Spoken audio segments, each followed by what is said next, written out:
Welcome to the MURALI End. My name's Mark Machado. I'm joined by a plethora of people. I'll introduce them in a moment. First things first, though, two things to tell you. Hit that subscribe button if you're watching on YouTube. The subscribe is there or there or there, somewhere below me. Or if you're listening in the podcast, then hit the subscribe, the follow, whatever. And secondly, you need to sign up for our newsletter. We have a newsletter that comes out at the end of every week.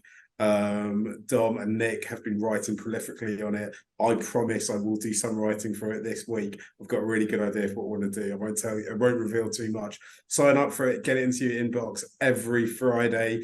I'll tell you who's joining me on the pod, and then we'll do our regular weekly group therapy session.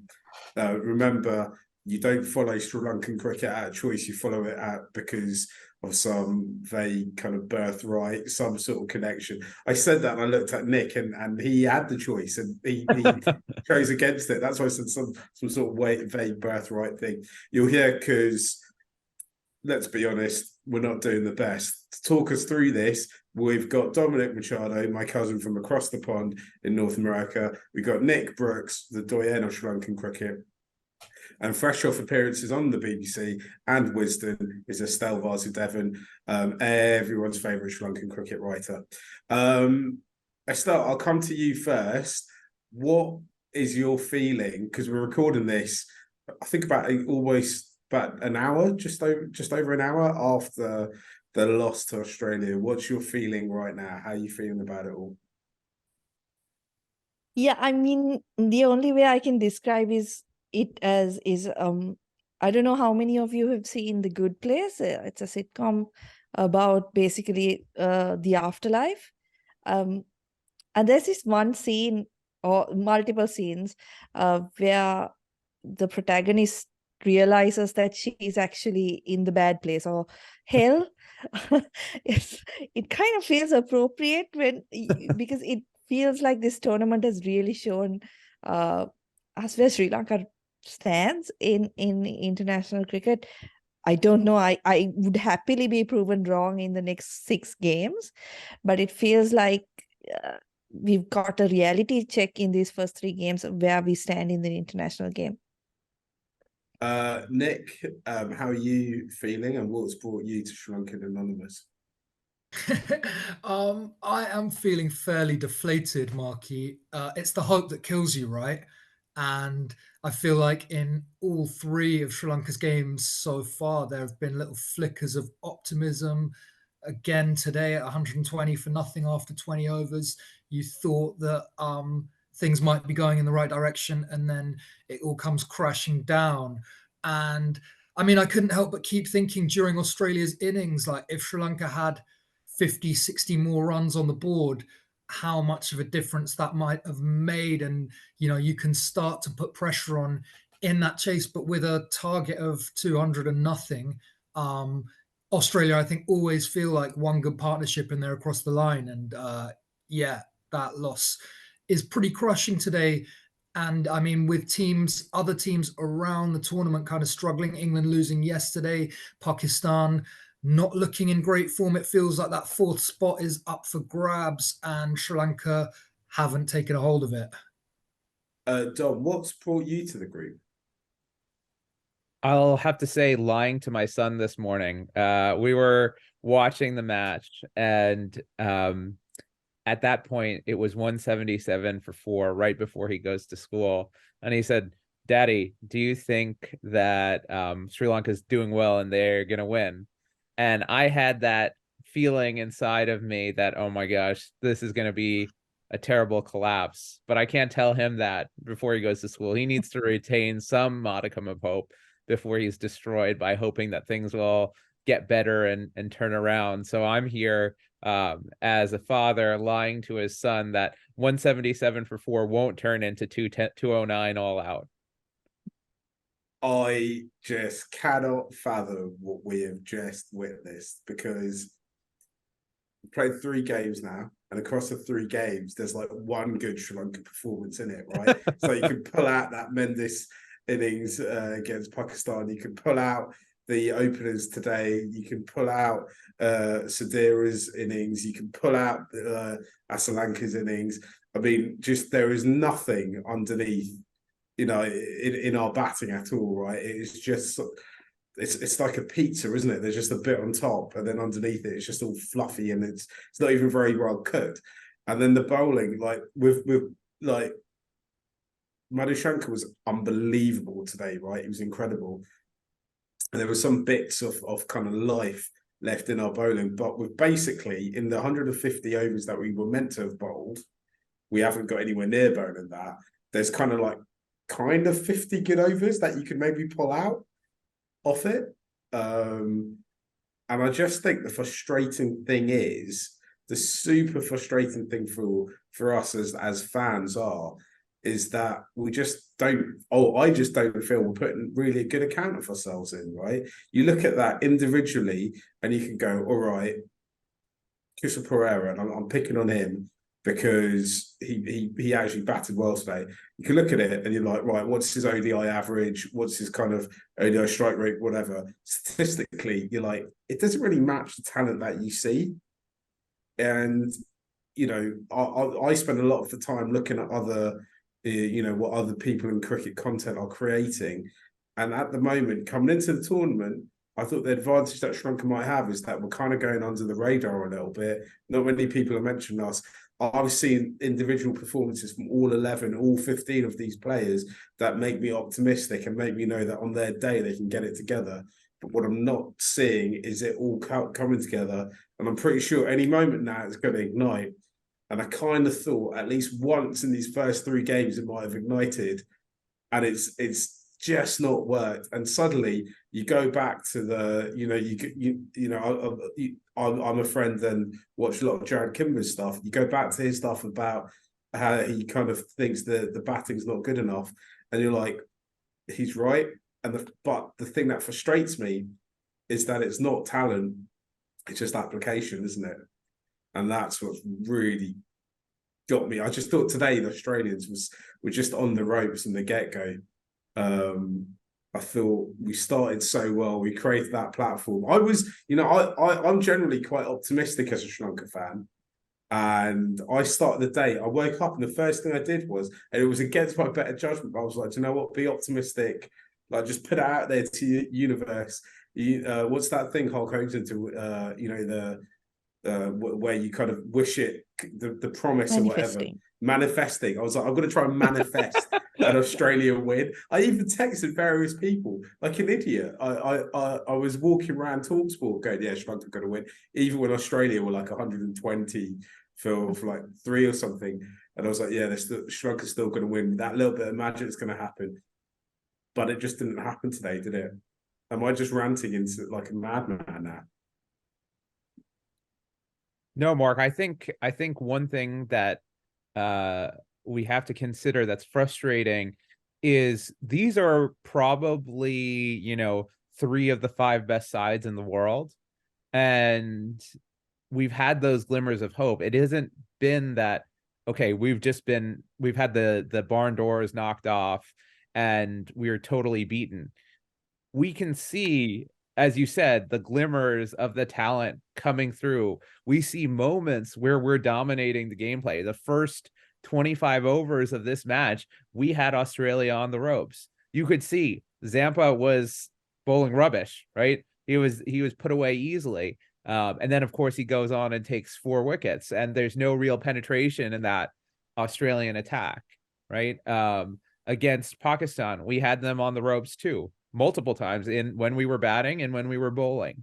So perhaps if you're the optimistic Sri Lanka fan, you can say these are very good sides and we've performed, I wouldn't say commendably, but at times we've beaten them, right? We've had our foot in front of these other sides, right? So that shows that there's something there.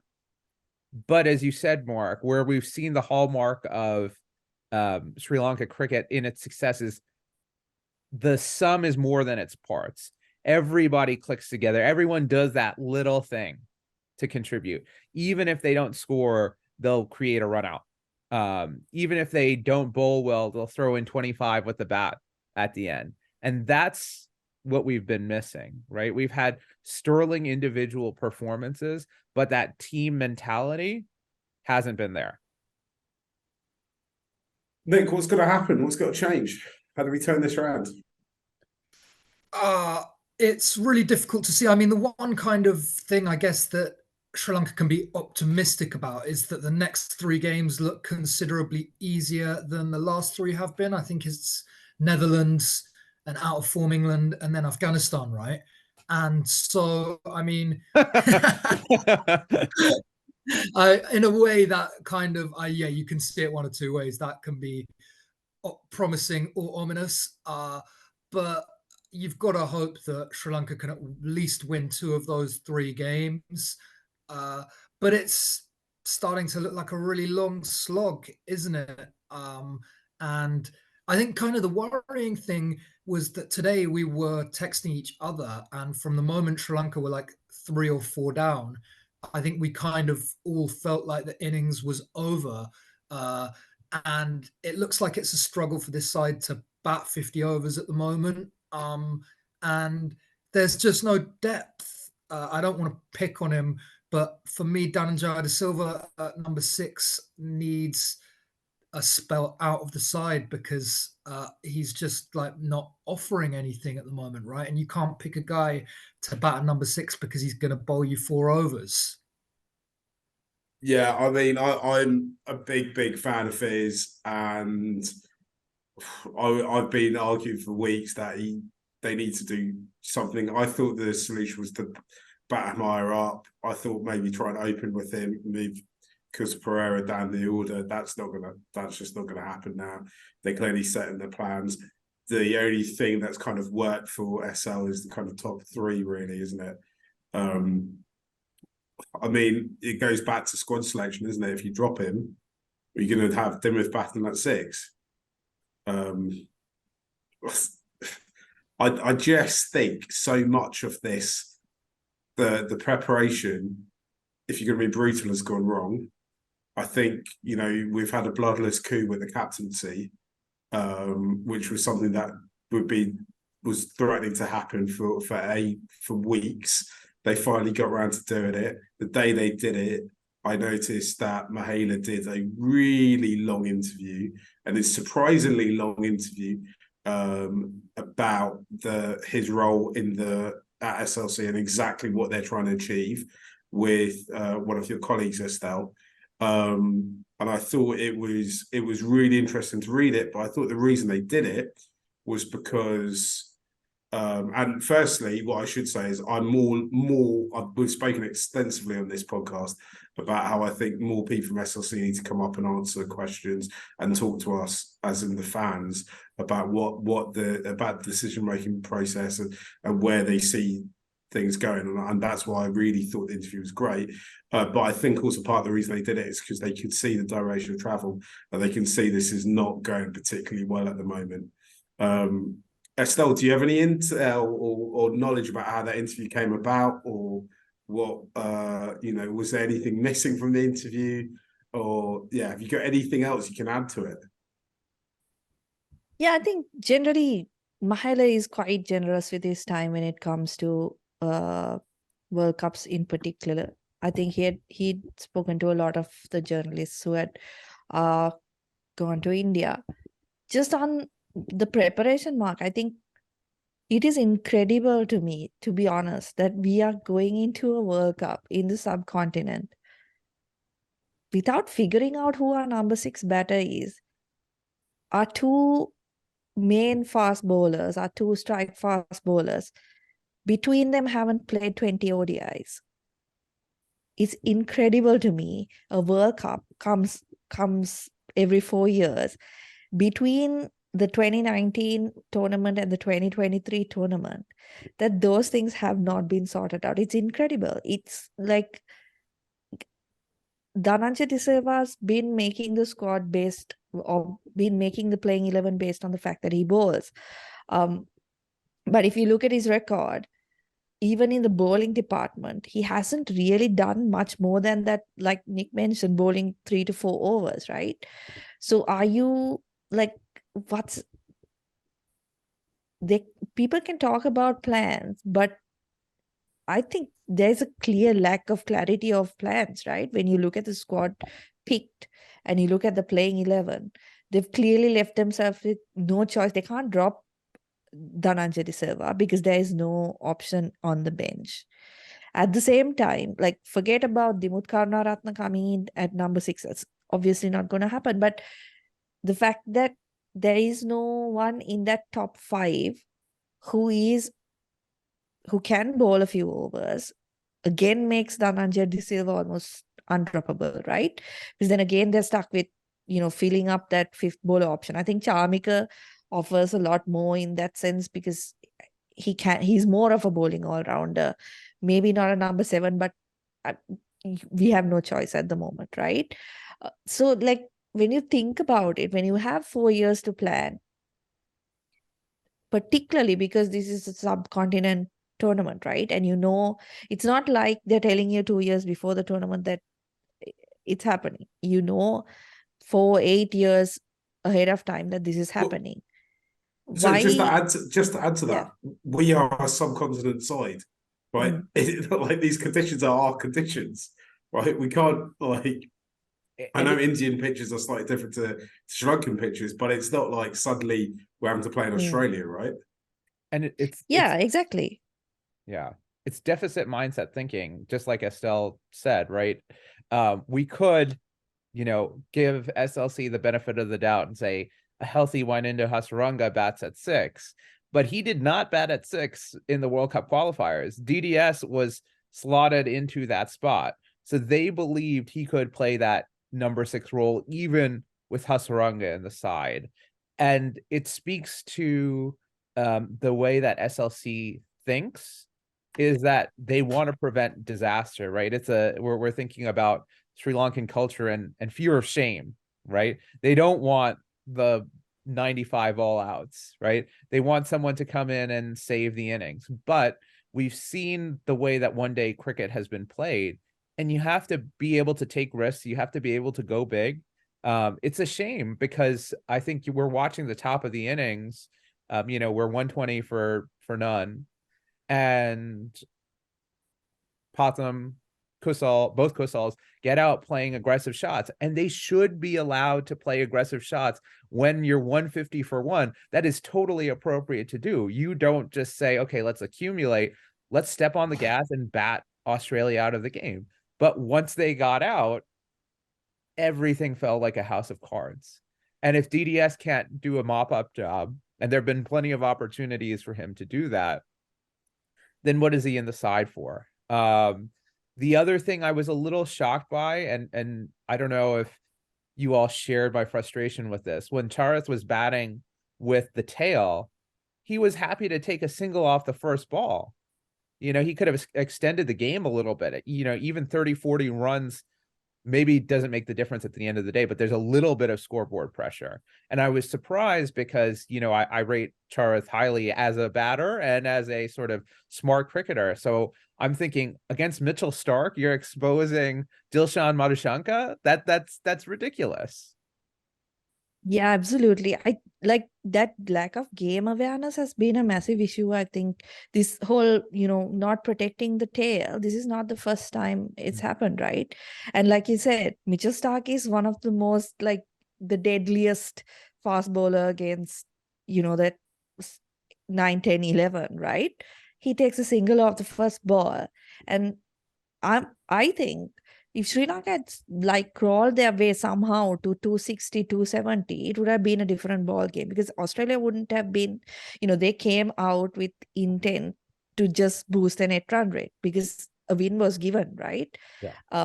But it would have been a completely different scenario if they knew they had to work a bit and get to that 260, 270. Because here, it, like you mentioned before, it was a matter of one good partnership and they were through. It's just so disappointing, isn't it? It's the other thing I don't get about going back to the Charith Sri Lanka point is that there was rain breaks, so they all would have gone in and discussed it and talked about it. I also think, that we are so far down the line in terms of addressing this next point that I'm going to make, but I'm going to have to make it, is there is no other team that no other serious international cricket team whose tail is so bad as ours. Like it's like they've just been given a cricket bat on their way to the crease.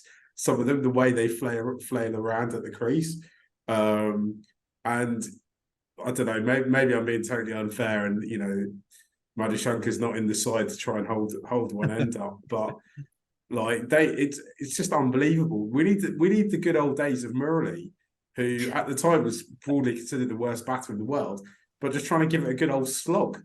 But I mean, like, that is so far down the list of things that I've got to go wrong or need repairing. But like Kamara, like, what the hell? Like, I just don't know what to say. I feel bad because I feel like I've come on, and Sri Lankan cricket exists to basically be the light, right? Sri Lanka, it's a tough place to live. It's tough being Sri Lankan, regardless of whether if you live in Sri Lanka or if you live outside Sri Lanka.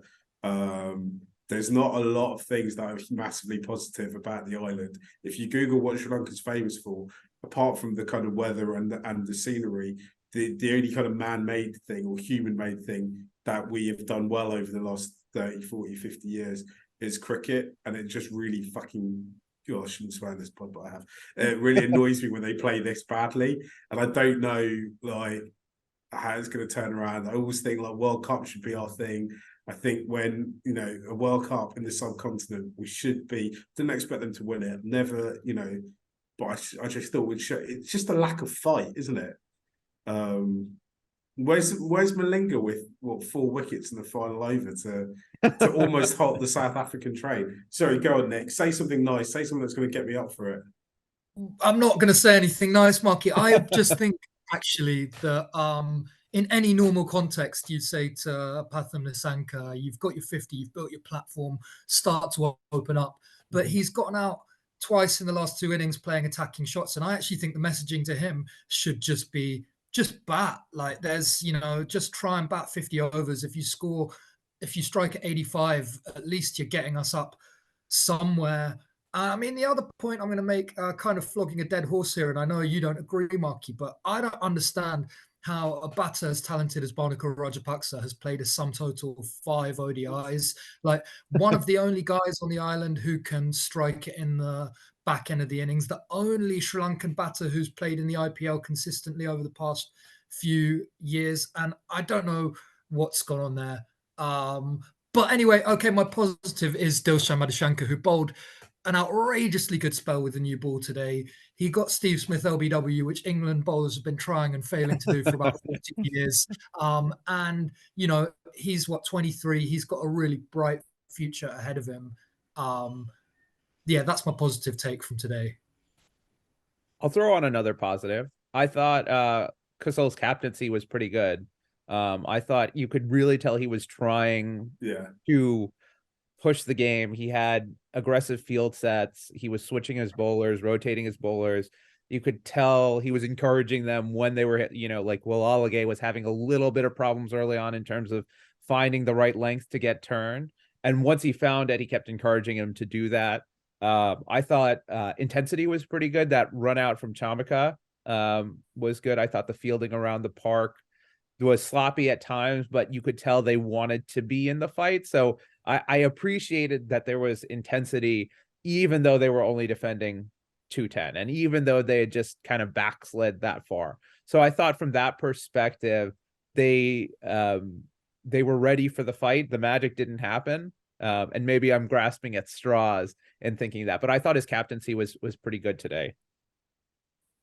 It's my turn, right? Yeah, you gotta say something nice. This is like the lowest I've seen Mark on a podcast.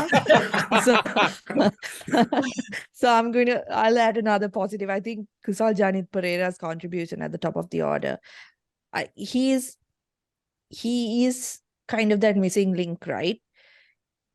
He wasn't, I don't think he was as fluent as we've seen him in the past, but that innings, it felt like he was getting back into touch. He was finding the middle of the bat.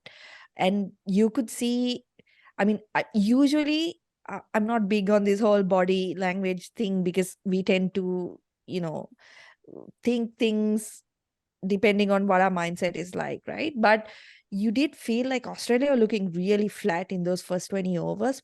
And I think a lot of that had to do with the fact that Kusal Pereira was getting going. Because even in the comm box, Shane Watson, Aaron Finch both kept emphasizing on how dangerous he is as a batter. And just his dismissal, I think, score was around 150. I felt like that was really the turning point, because if he'd gone on, and I won't find fault with the way he, the way he was dismissed. But if he'd gone on, Sri Lanka would have. He's the type of player who will make a difference between, say, a 250 and a 290, right? Because he can really go after both the paces and the spinner. So definitely a big plus, particularly because we don't have the option on the bench to come into the side. Should I give one positive as well? Is that Aaron Finch has shown us that there's life beyond retirement, and I feel like he's only been retired about 5 minutes, but you can tell he's clearly enjoying it. The food in India, obviously, really is really something he's quite into, and I've really enjoyed his contribution to the whole thing.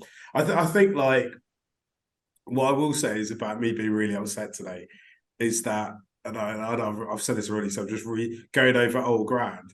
It's that I just don't feel we're putting a good show of ourselves in. I thought Australia was just totally there for the taking today. I thought Pakistan were the other day as well.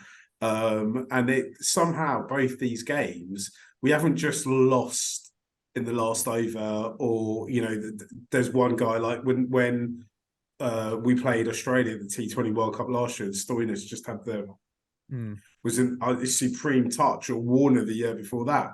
I mean, there's none of that has happened. I mean, maybe you could say Rizwan was for Pakistan, but we've just let the game drift away from us. And I don't know, I think the boys have got to go and have a long, hard look at themselves, and they've got to be a bit more KJP. They've got to be a bit more kind of like Patton, where they've got to be a bit more like Charith, where they got to do it ugly in those tight moments if need be. Stick about, bat your 50 overs, put on a decent score. Don't lose wickets in clumps for no runs. I mean, if Sri Lanka got any worse at batting in the middle, they'd start taking runs away from us. And give the bowler something to bowl at. Look, I know everyone was saying this is a pitch that you want to bat first on, but maybe that's where it all went wrong today. Maybe if they'd bowled first and then could have figured out what the target was and gone kind of reverse engineered it, because I look at the 3 games and I think actually the game we got closest to feels like that South Africa game, and maybe it was because we kind of reverse engineered it and did it the other way around. I don't know. I was gonna say I think there's a conflict, right? So we see the immediate problem, right? The immediate problem is we're losing 10 for 84. And that means bat long. And I think we're seeing Sri Lankan batters in 2 minds. And this is where England was so successful in the last cycle, where they said, okay, back your talent, be aggressive, and score runs quickly. If we're all out for 95, be that as it may. But we don't want to be all out for 210, right? That was kind of the English way. We're either getting 400 or we're all out for 95. I think there's a mixed mindset where I think Sri Lanka is trying to come out and be aggressive, right? Which we saw when they scored 320 in both, 320 plus in both games. And then when a collapse happens, they get back into defensive mode. And that sort of playing in 2 minds thing, I'd rather see them go out punching, is the way I would put it. I'd rather see them go out swinging the bat, playing the way that they meant to play it, rather than sort of regressing to, okay, let's play slowly and get all out for 210, right? Because clearly they tried to consolidate. After the top 3, there was attempts to consolidate, but they just couldn't do it. So I'd rather see that puncher's mentality, right? Because that fight is what we're talking about, and say, okay, well, you're going to come at us, we're going to come right back at you. Part of that is hamstrung, as we said, by basically after 5, we were really struggling for any power in that lineup. There's no ability to punch back. So if that top 5 doesn't go and get very, very big runs, and kind of stamp their mark on the bowling, then we're in big trouble. Can I just address the Barnacle point that Nick brought up? I think the problem is he doesn't want to play ODI cricket, right? He is like, I think he he's wants to opted play on out. his own terms, right? Yeah. His big issue was fitness. And he's like, you know what? I'm not gonna adjust to your rules. If you want to take me as I am, I'll come. That's the feeling I got from, why he pulled out of ODI cricket too, because he didn't want to be told that he needs to be a certain way to make the team. So we've had the bloodless coup. We've got a new captain. Charmaka's in the squad. Pramod is our backup player. Is that right? Yes. What happens now, and at what point is Angelo Matthews getting on that plane? I wonder if he's already there. Oh no. You never know, right? Yeah. But I'll be honest with you. I think he would have been a better pick than Dimuth Karunaratne, because at least he gives you some flexibility on the bench, right? Yeah. Because, like, I feel like there are players who are ahead of him with batting, but if you needed options, I think at least he would have been a better pick than Karunaratne. Karunaratne, see, the problem is that when he took over the captaincy in 2019, I think he exceeded expectations. And that somehow convinced us that he is a good ODI player. And then he was brought back for the qualifiers and got runs there as well. And then we think, he's going to stand up to modern day ODI cricket, but it hasn't, it hasn't worked out quite that way. Whereas Matthews, at least he offers you something that you can use in, like, you can use him as the all-rounder, also a middle order batter. Certainly the way like Dhananjay De Silva has played, you could argue that he would have been a better pick. Yeah, and Estelle, I think I agree with you on that. And I think one of the crimes of having Dimuth as the reserve batter is you have 3 or 4 guys who can play opener and have played opener, right? You have Kusal Mendes, you have Sadira, you have Dhananjay De Silva, you have people you can use to back them up. And so carrying Dimuth as an extra batter who can't bat anywhere else other than the top is a real crime. Someone who I would hope, if SLC is thinking broadly, right? If you want 6 to be a spin bowling all-rounder, Sahan Arachage is someone who the management likes, right? He played in the qualifiers. He made that 50 in the final. He's been in and around the squad. He scored 100 in this practice match that they had in Colombo. And Avishka Fernando, right? Those are players who are young and need chances too, and who play a brand of cricket that you could say matches up well. And especially with Arachage, he's left-handed, right? That would add some balance to the lineup too. So it really is troublesome that Dimuth gets the sole reserve batter slot when you could balance the side in so many other ways. Nick, how do we get Chandimal into the side? Well, man, like, the way things are going today, I was starting to think, like, what about Dick Weller at 6? We're not going to mention the other person who would bring in. Yeah, which really shows where we're at. Yeah, I don't know. Maybe let's put out the call to Sangha. I've said it once, I say it twice. I just don't know, because as I said, I think like you go down that batting order and they've all had a moment this tournament already in the first 3 games, apart from DDS. I kind of feel really bad for DDS as well, because like today, the way he gave his wicket away, or he lost his wicket, I always think that's the worst way to hit it onto your wickets. is the worst, and it always happens when you're in a moment of bad form. I remember it happened to Crystal Mendes. It happened to Crystal Mendes twice in a very short period of time, just when he was coming back from his suspension. And you're just like, oh, this poor guy just can't get a break. And you wonder, I think personally, I think you got to play him against, you owe it to him to play him against the Dutch, because in theory, they're the weakest team. I mean, now that I've said that, we're almost nailed on to lose it. But you kind of just go, right, give him a go. This is where he's going to find form. And if not, you're going to have to jettison him. You might have to concoct a situation where there's 2 injuries, or somehow get someone else in, because our tail is so bad. You cannot play any more bowlers, because we'd finish batting at 6 or 7 or whatever. But we already do. yeah. Oh yeah. I mean, like, I just don't know. I'm all out of ideas, right? But again, I'm not a coach. It's not my job to get them going. I'm just there to watch and talk about what I see and how I would do it. But I just, yeah, the boys can't be enjoying this. I just want them to turn it around somehow.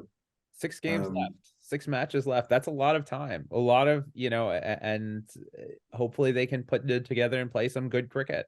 That's all we've got to hope for, right? I still think, I look at this team, I look at the way we perform with both bat and ball, and I feel we bat the first 20 overs really well. We bowl the first 20 overs really well. It's everything after that. It just seems to fall apart. I mean, obviously I watch a lot of England as well. England have exactly the same issue, and a few of the other sides have the same issue as well. Maybe, this is a generation of players who, the younger lot coming through are all T20 first, like above all else. And maybe their games they just need longer to adapt to having to play longer, right? You look at, like, I thought Malala was going to absolutely light this tournament up, and he's been all right. He's not done anything. He's really struggled with the bat though. And I wonder if part of that might be because it's not right, go out there, you've got 3 overs left, just go smash it around. He's actually, well, in Sri Lanka's case, he normally has about 20 overs to bat when he comes in on a good day. And maybe, I mean, I'm trying to think when he would have been born. I mean, it's always been T20 first for him, right? He's so young. Yeah. So maybe it's just too much of a stretch to ask him to do it. I don't know. But Yeah, I and think I he's. Go ahead, Nick. Go on, Estelle. No, I was gonna say, like, in the last 4 years, Sri Lanka haven't really, like, particularly in the last 2, we haven't played a lot of ODI cricket as well, right? So there is kind of a case to be made that, particularly when you have so many young players, then that becomes an issue, because they haven't really played. First of all, they haven't played in these conditions at all. And secondly, they have played whatever they've played very few. So that could be a factor as well, because, I mean, if you think about it, today, Dhananjay De Silva and Dunith Velalage got the perfect opportunity to bat the way they bat, right? Because they had to rebuild. We've been saying, they are not the type of batters who you need when you have like 3 overs to go or 5 overs to go. Fine. Today they came in quite early, but still they struggled, right? I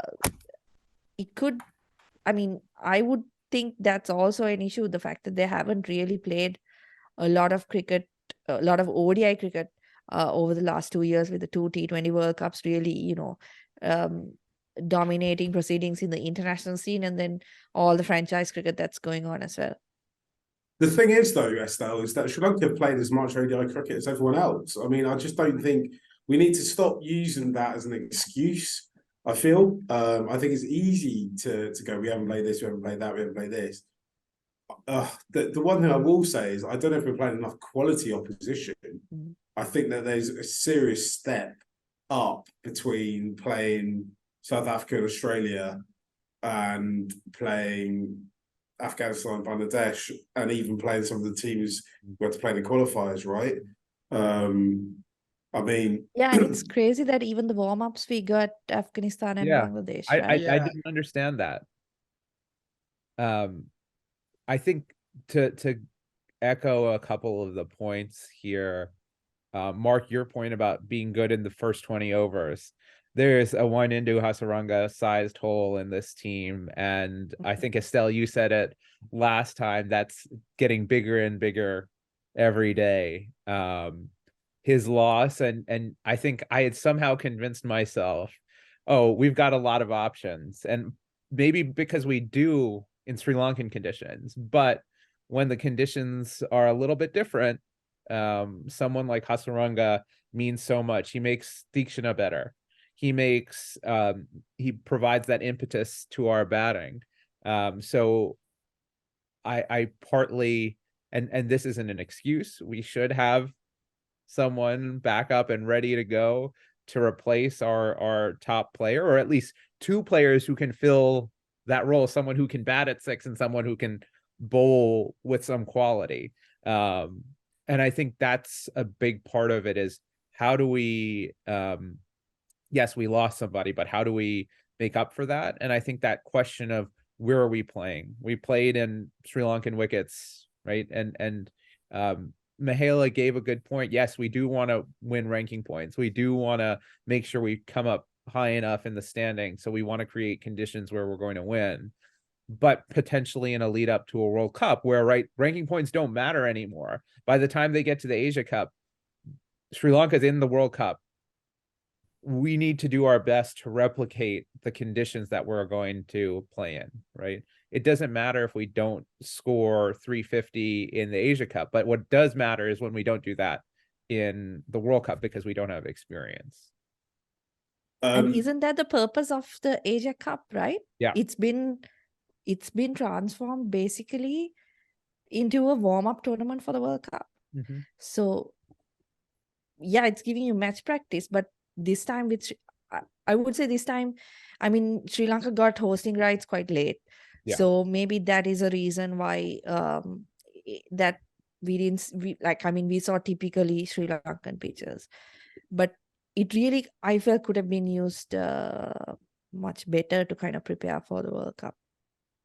But even the LPL too, right? Like that's another sort of warm up, and I think both of those tournaments should have been played on better batting pitches. And it's not only in the batting, I think, that it's having an effect. It looks like Sri Lanka don't really know how to take wickets in the middle overs, and that's because they're used to playing on pitches with so much more assistance, right? And I mean, Deekshana's been great. He is like obviously our attacking weapon through those overs, but he's only taken 1 wicket in 2 games.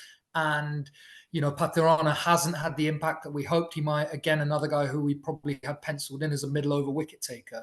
And you're just thinking, like, once the ball loses its shine now, where are the wickets going to come from? And we saw Australia do that, even though none of their bowlers looked threatening. It wasn't like they bowled brilliant spells that, you know, Stark just bowled 10 brilliant in-swinging Yorkers and we couldn't handle it. It was rotating bowlers, creating pressure, or going with the short ball, you know, that sort of identification of how are we going to prize a wicket out of this situation, that we don't know how to do, because when we get assistance, we can take 10 wickets rather easily. We know we can do that. Just going back to the Hasaranga point, the only thing I was going to add was every game he doesn't play, he seems to get better. There's a saying, right, about, you know, a player being the best version of himself when he's on the bench, because everyone seems to think that that player would have solved all the problems that a team faces. Like, I think that if you think about it, Hasaranga and Chamira, they would have made a difference, but I think it still would have been tough for Sri Lanka. I mean, if you look at the game against, or any game in terms of batting, like we keep talking about Hasaranga's all-round ability, but he hasn't really performed in ODI cricket, has he? Like, we're going off the fact that he had a really good LPL and thinking that, okay, he's going to carry that form to the World Cup.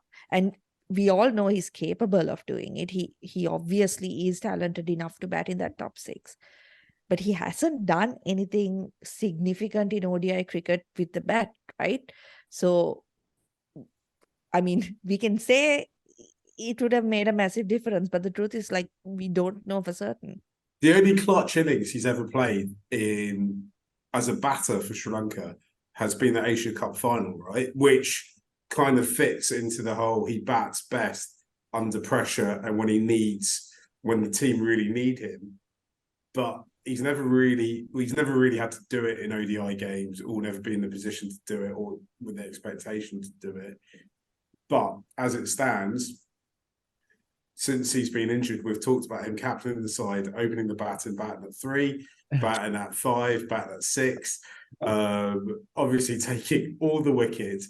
And the other thing is realistically, if you put him into the side, we know he is a wicket-taking bowler, but he is expensive. Yep. So you're like, right, we might have taken more wickets against South Africa, but we might have probably conceded about the same number of runs. Maybe they might have been 20 short, 20 less runs, possibly. Against Pakistan, I mean, that's the game where you think maybe he might have got us over the line because he might have got Rizwan out. Today, if we batted first, okay, maybe he might have got 10 more runs, 15 more runs.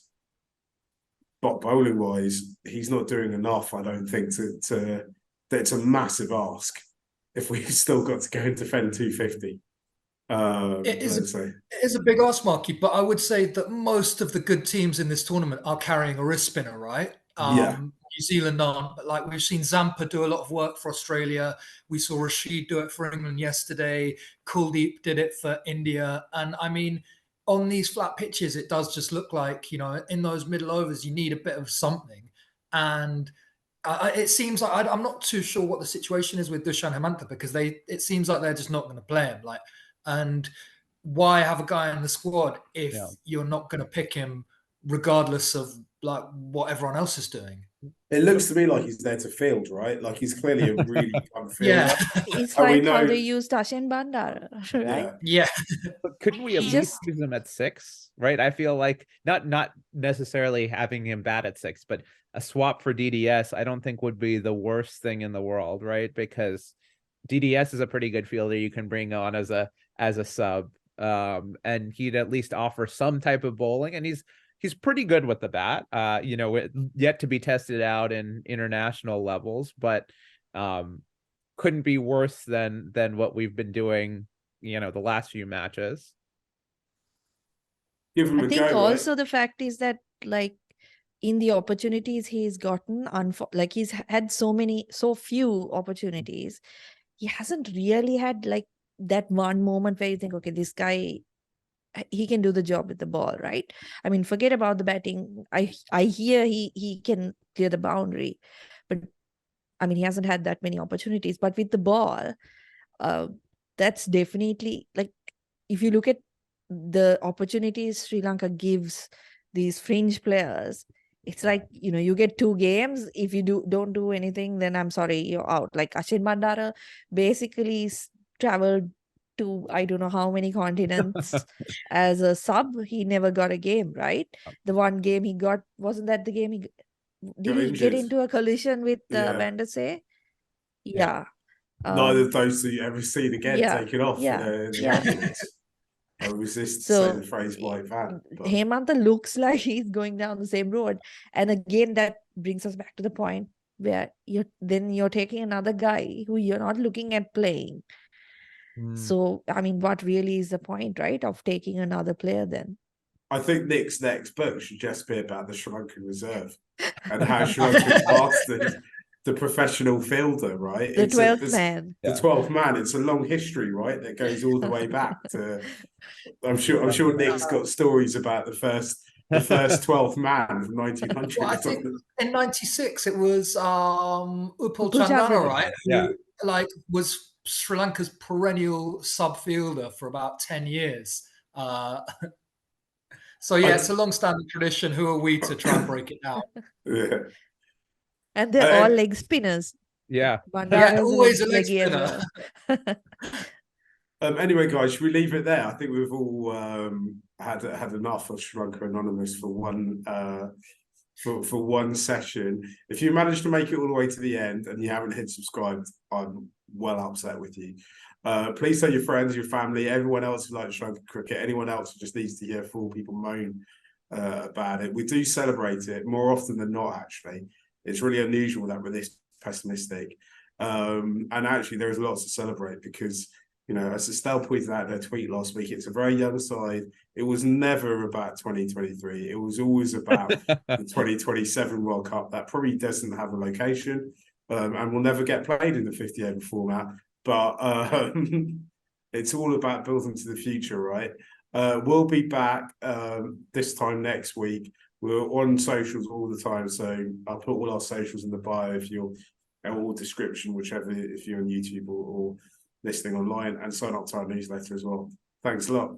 Bye.